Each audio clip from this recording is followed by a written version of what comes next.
secret.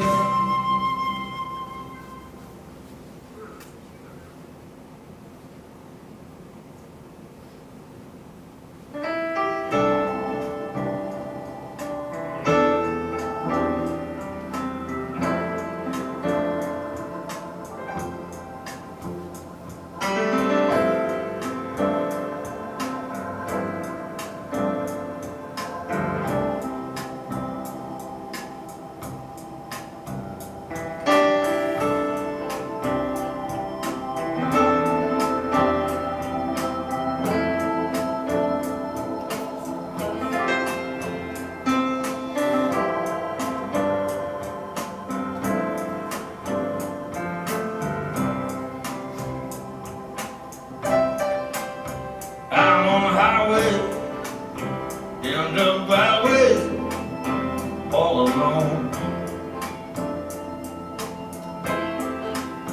I'm still searching for my home.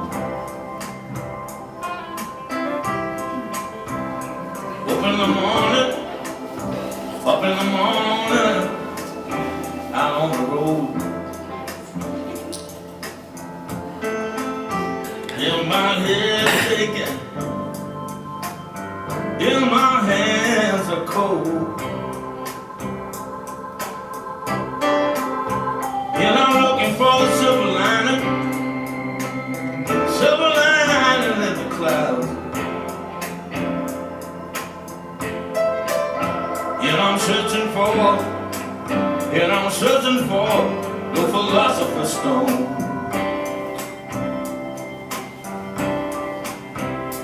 It's a hard road, daddy. When my job is turning lead into gold.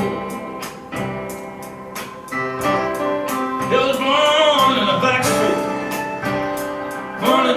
street, Jelly Road.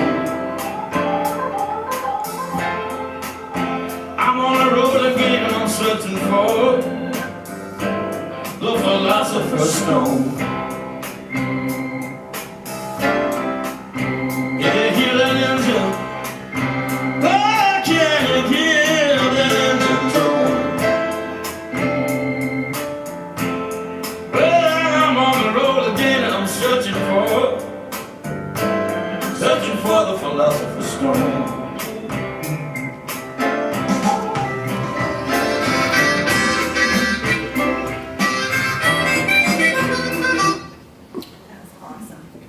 Great. Well, you've seen it now.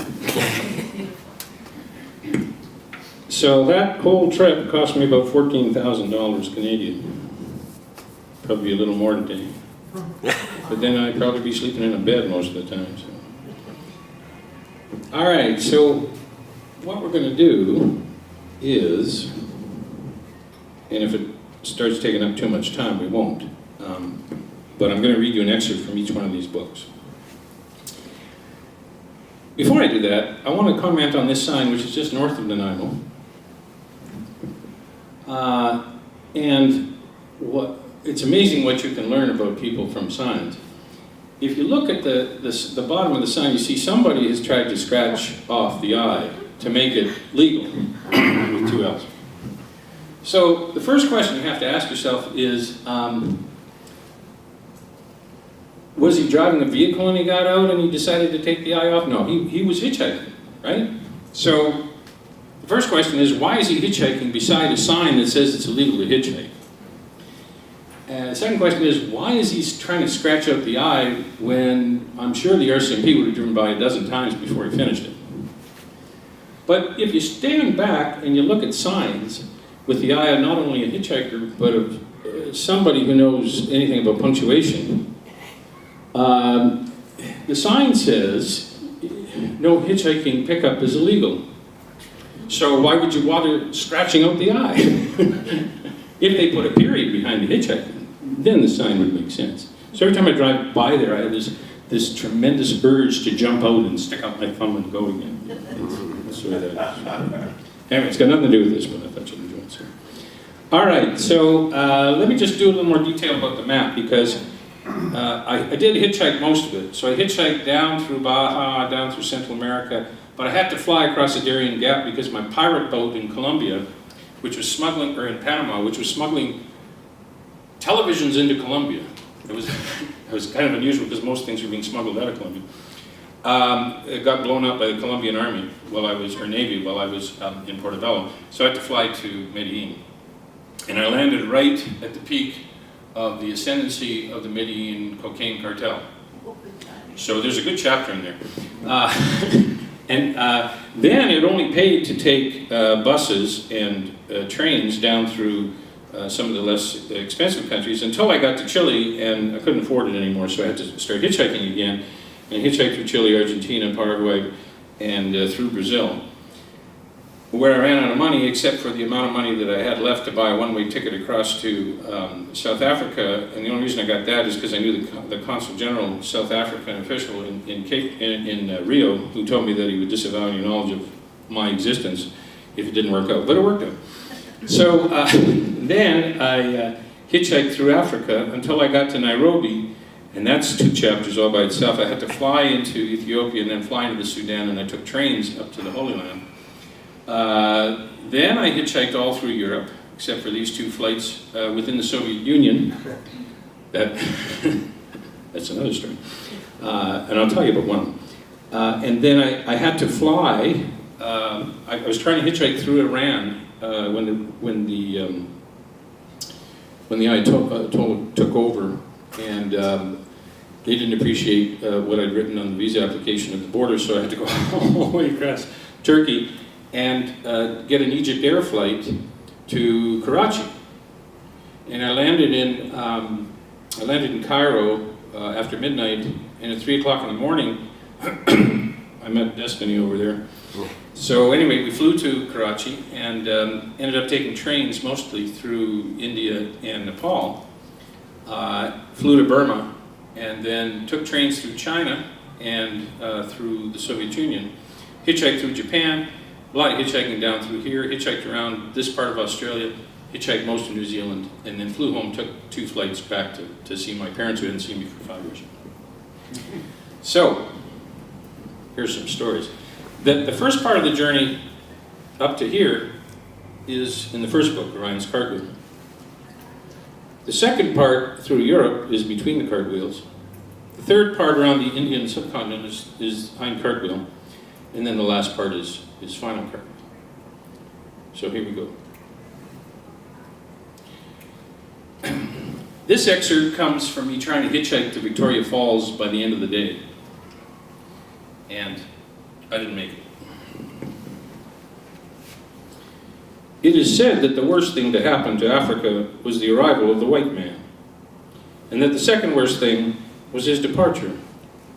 I arrived smack dab in the middle, climbing into the cab of a flatbed tractor-trailer, hauling sandbags north. The tall, bald black driver grinned with his single-peg yellow tooth and gave me that double grip, Indonesia handshake that requires you to count your fingers on the way out. I thought I would make it to Victoria Falls that day for sure. Right on dusk, the truck pulled over and the driver motioned me out. I got the part about how he was turning down a thin, forlorn groove track, but I wasn't sure he got the part about how it was getting dark in the middle of the Matabeleland bush. He gestured with his index finger that I should carry on down the Falls Road. I thanked him and descended into the blood-red stillness while he turned into a receding cloud of dust. The sun goes down quickly in Africa, like a pinball spiraling into a hole. It was black in a minute. Then the noise started. First with the insects, and then working its way up the food chain. I believe it was the low guttural moaning that got my legs moving. I started to whistle, and then thought better of it. I wasn't sure what the precise definition of landing in shit was in Africa, but I was convinced I might be converging on it. Way off in the distance, I thought I saw a light.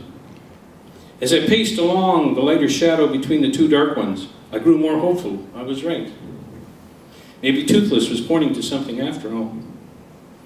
20 minutes later, Slathered in sweat, I came left and down off the road, over a short, narrow bridge, and into a clearing surrounded by mature trees. There were monkeys. I walked past a warthog sitting beside the path. He looked at me like he'd been expecting me. I ducked under and through the large bats swooping in the air above me. Aerobatics, I thought. In front of me was my light. It was at the top of a stone stairway that led through an open door into a foyer decorated with the heads and skins of African game. The sound of animated conversation and clinking glasses came from around the corner. I walked past a full gun rack towards the source of the activity and came into a bar. Paper money from all over the world was plastered on the river stone wall behind the bottles. And plastered in front of that were 3 old white men with large mustaches and fellies and long socks, quaffing mug